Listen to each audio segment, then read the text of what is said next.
Morning, gang. Can everybody hear okay? Excellent. So to get started this morning, I would like to introduce Eleanor White. She is an elder from the Nanaimo First Nations to welcome us to the territory and do an opening prayer.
Thank you, Eleanor. Thank you for allowing us to be on the Nanaimo First Nations territory to do this important work today. We are very fortunate to have an integral, high-powered group of elders that support Tillicum Lelum. We have an elders advisory committee, and it's made up of the 3 tribal territories on Vancouver Island. So we have Kwakwala elder, we have Nuchalnath elder, and we have Coast Salish elders. And they are part of all the work that we do. They oversee programs, they participate in programs. They are our PhDs. And I want to invite Dr. Grace Elliott Nielsen of Staminas First Nations to do a welcoming.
Now she has a dual purpose as executive director and elder. I'd like to call up Anis Nas, J.C. Lucas, to do an opening for our Nuchalnath territory. Good morning. How are you? That's good.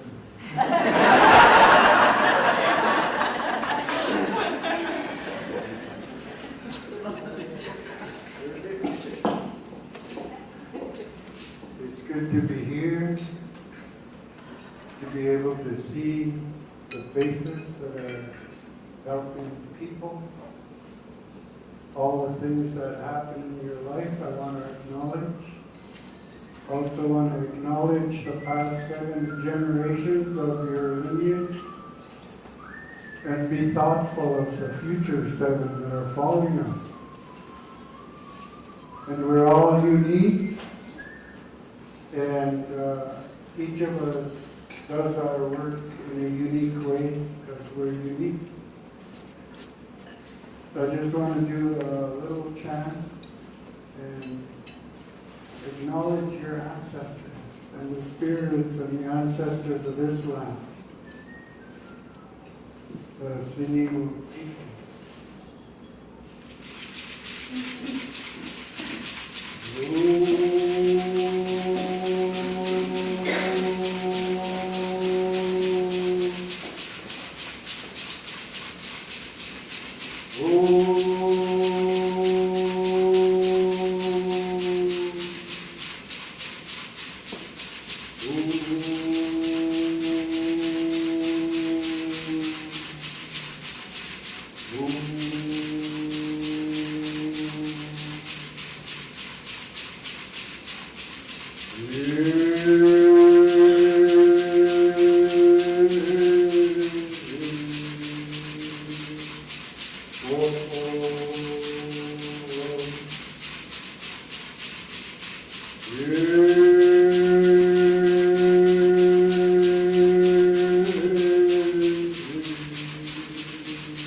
Just going to speak my language just for a moment. Because it's one of the things in residential school that they tried to take from me. But luckily I got the basics of it. I don't speak the high Potlatch language, but I do speak some of it.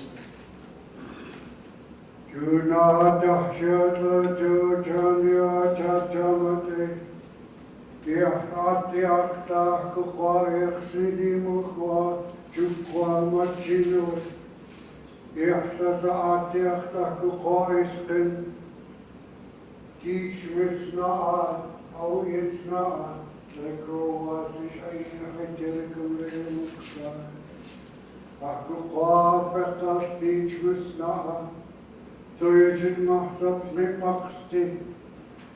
Ihish toyajit limaqsti na adah kuqabeksu. I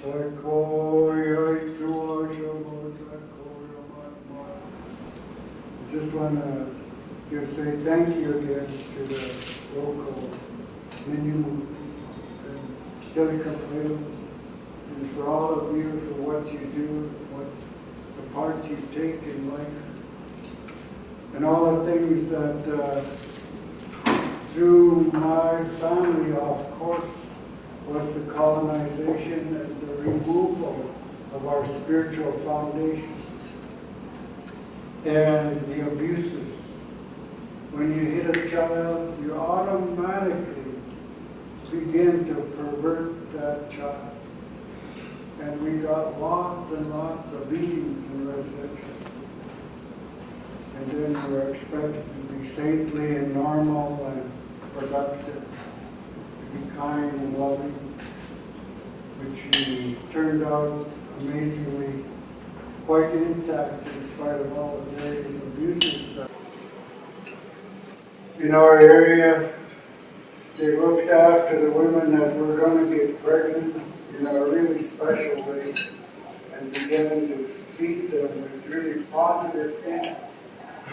Really healthy food, and to get them really happy and in a good state. And same with the father. And when that child was conceived, there was a ceremony and a welcome, and all through the pregnancy, they talked and sang to that child wherever they went.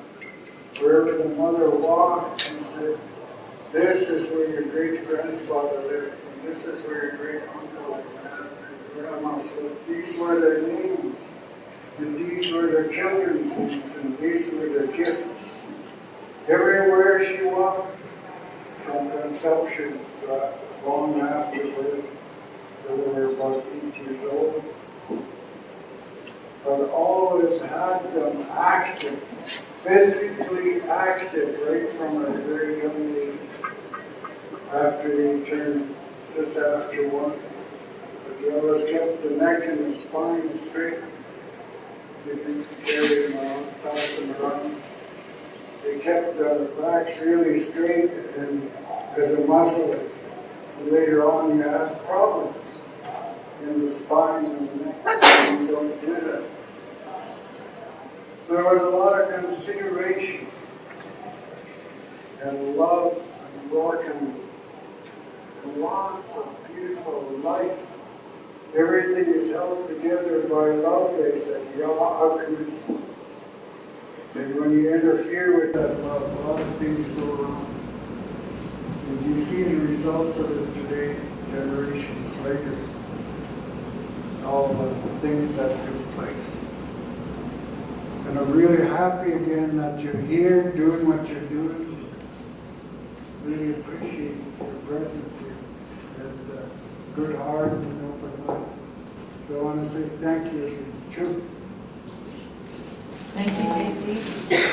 So JC's been around Tillicum for about almost 25 years, I believe. He is our sweat lodge keeper. He's one of our spiritual leaders and teachers.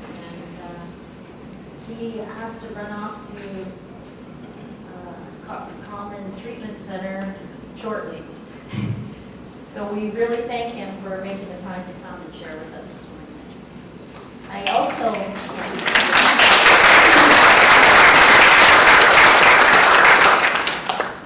want to introduce Clup Clup Luis, George Cook, our Kwakwala elder, just to say a few words and acknowledge the group.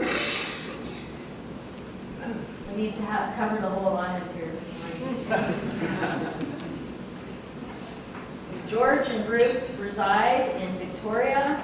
They have for quite a long time, but they're originally from Alert Bay.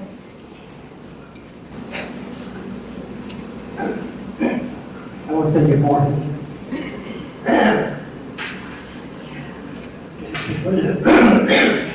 Pardon me.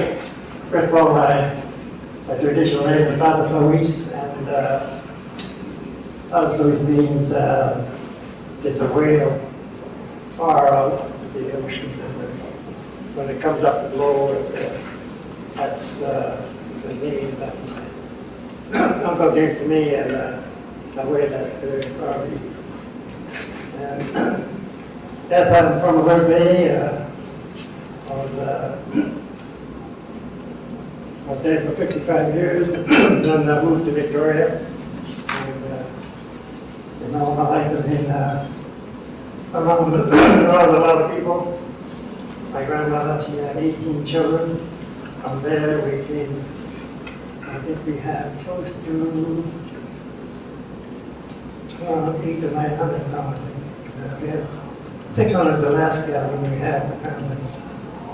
And so I'm used to being around a lot of people. And my mother is from Comox, and her and my dad get together, and there's 7 of us in the family. My mother, unfortunately, was taken away and put in residential school when she was 4.5 years old.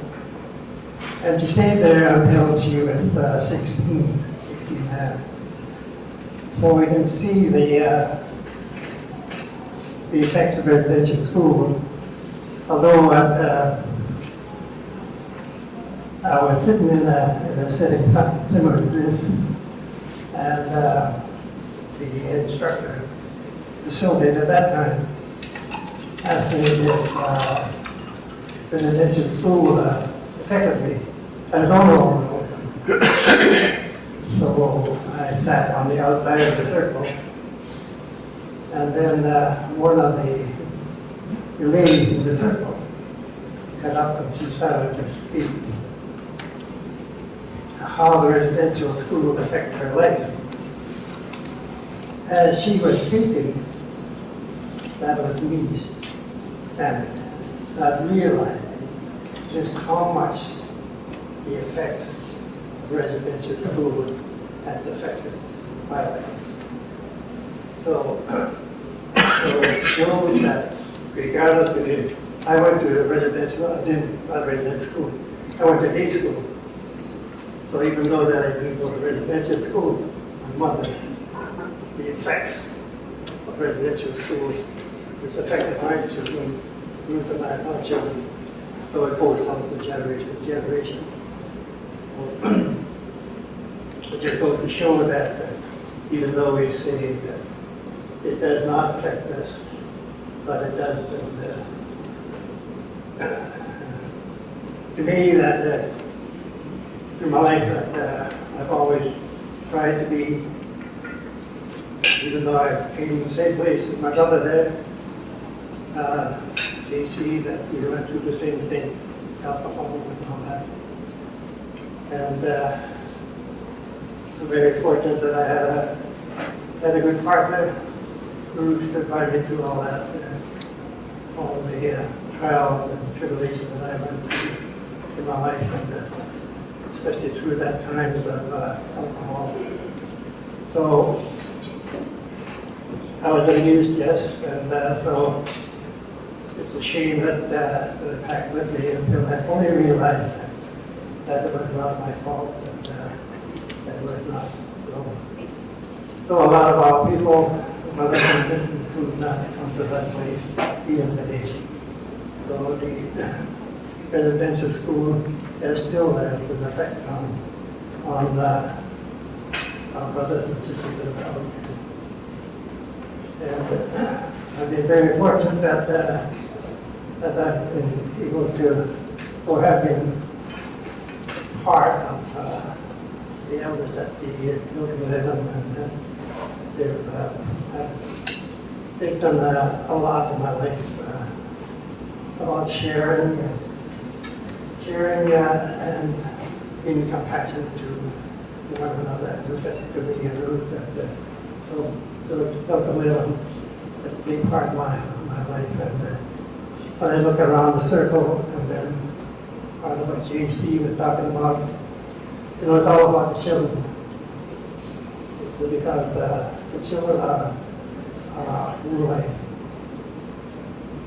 And so when we think about them, and think of how fortunate we're able to sit around here, right, and have breakfast today, and there's a lot of other, even in our own territory, the children are having a hard time.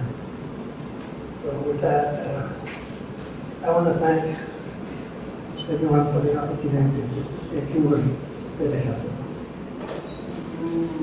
Thank you so much, George. George has also been around, George and Ruth, Tillicum, over 20 years. We're very fortunate to have these elders participate in all our program development and for guidance.